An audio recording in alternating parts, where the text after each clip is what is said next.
Now it's your turn, as it is every year, to provide a student speaker for equal time, an Embry-Riddle tradition. In past years, student speakers have manifested brilliant erudition, wild humor, the height of the Platonic sublime, Dadaism, hermeneutic and post-structural aporia, surrealistic and phantasmagoric mentation, and, at times, political banality bordering on subversive cognitive implosion. Yes, you can. Well, what will this day bring? This day, the birthday of a famous historian, Edward Gibbon, born in 1737, May 8th. He's the one who wrote The Decline and Fall of the Roman Empire. Now, I'm sure at this point you're wondering, why did the Roman Empire decline and fall? Well, they didn't have Embry-Riddle's aerospace engineering curriculum. And we do. And to prove it, the class of 2010, in its infinite and august wisdom, has selected Mr. Zachary Johnston Gray, an aerospace engineering candidate from Denver, Colorado. Zachary, please come forward and show the Romans how it's done. Go, Zach!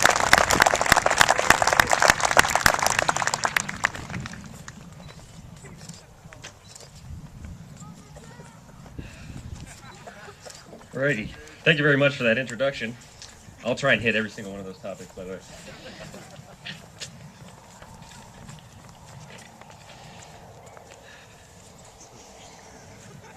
Fabulous. Hi, everyone. I'm very excited and pleased to have been given this opportunity to speak on behalf of the graduating class of 2010. That being said, I have prepared a short speech that I'd like to share with all of you.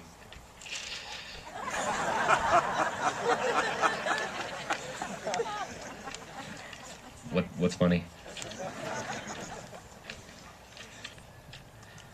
I'm going to use this time to break the ice, since I'm standing in front of an incredibly large number of people in a goofy-looking hat and something I'm fairly certain my grandmother wears to bed every night. When I was first nominated for this wonderful position as class speaker, it dawned on me. I have no idea what to say. But now I have the chance to say whatever I want. Don't worry, Mom, I'll try and keep this PG. When I was considering what to say, I thought maybe I should talk about the incredible and infamous ERAU financial commitment and why I am now questioning ever having children of my own one day. However, I have spent several days now reminiscing about the 4 years we have all spent together. There are several distinct memories that come to mind when I think about our experiences at Embry-Riddle. Gratuitous amounts of homework, fun nights with the Norwoods,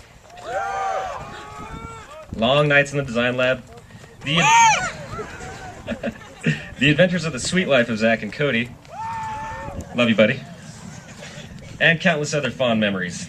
Instead, I would like to begin with a story about my arrival at the university. I can first remember driving to the university on a road trip from Colorado with my parents that, believe me, lasted an eternity. I remember thinking to myself about the ideal college campus that I'd built up in my mind. A beautiful open sky shining down on a green campus lawn with a large sign welcoming to the outstanding Embry-Riddle Aeronautical University. My future professors adorned in distinguished-looking sweater vests and very large beards. Instead, I found myself lost at the gas station in Chino Valley trying to protect myself and my valuables while asking about the university that no one ever seemed to have heard of. Ever heard of. I was right about two things. The sweater vests, Dr. Badler, and, of course, Dr. Galley's impressive facial hair. However, since then, I have embarked on one of the most beneficial educational experiences of my life. The faculty and staff at the university have truly given me the knowledge and capability to be successful in the engineering industry. I've learned more in the last 4 years than I ever thought imaginable. It has since come to my attention that I should have spent less time studying orbital dynamics and more time trying to affiliate with the girls' soccer team. I would like to share some realizations that have helped me govern my experiences at Embry-Riddle. Let me clarify by explaining that it is not my intention to attempt to supply an array of cliches and riddles that are supposedly enlightening depending on their intended perspective. Instead, I'd like to talk to you about experiences and understandings that have led me to where I am standing today at this podium.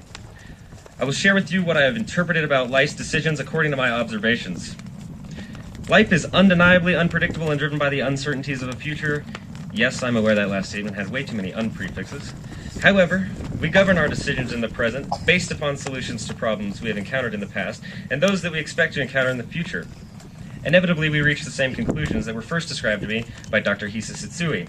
Any problem will either have 0, 1, or infinitely many solutions.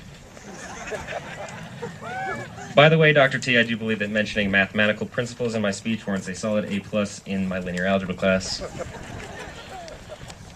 This conclusion seems less than astounding to most and fairly obvious. Consider that from day to day we can make simple distinction that our own paradigms may make us or break us.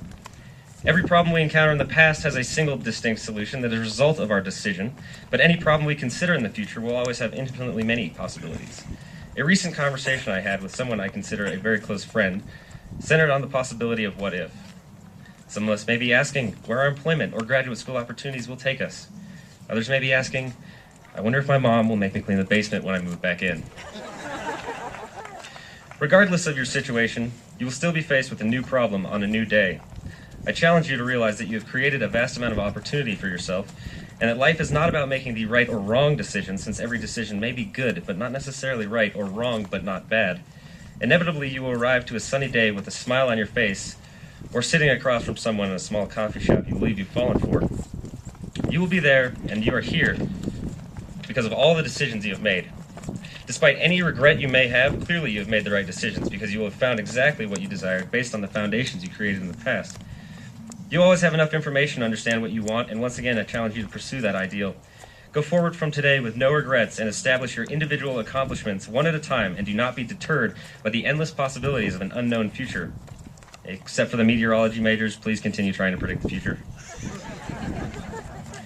The experiences and education that I have been given over the last 4 years have been genuinely remarkable. I would like to thank the professors of the College of Engineering for allowing me to discover my passion in engineering. I would like to thank my friends and family for supporting me through all of my decisions, good and bad, including not taking the initiative to move out until yesterday. And most of all, I would like to thank you, the graduating class of 2010, for making my experience at Embry-Riddle sincerely unforgettable. Thank you very much.